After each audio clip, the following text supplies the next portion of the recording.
Guys, tingnan nyo itong nandito sa bakuran namin guys. Oh. Kita nyo guys kung ano ito guys. Ito ang puno ng Madre de Cacao. Oh, tingnan nyo guys. Oh, puno ng Madre de Cacao pero mayroon mga bulaklak naka-ano dito, naka-attach dito. Ito guys, kilala nyo ito na orchids guys. Matagal na dito guys itong orchids na to at saka may ganito guys oh.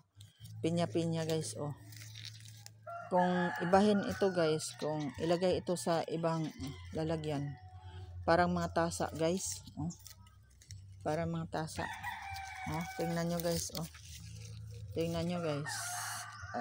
Anong ori ito nga bulaklak oh. Dami guys oh. Dito pa guys oh, itong orchids na ito guys. Dito pa guys oh. Ito ang puno guys ng Madre de Cacao. At saka mayroon din ganito guys oh.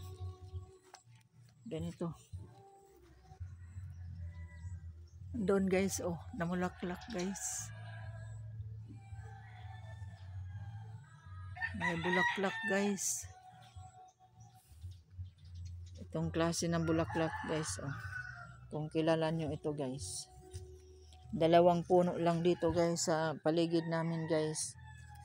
Ang may Madre de Cacao. At saka mayroon din ganito guys na bulak guys.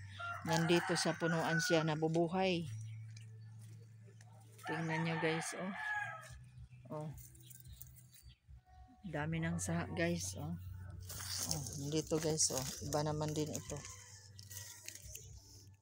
Ito guys.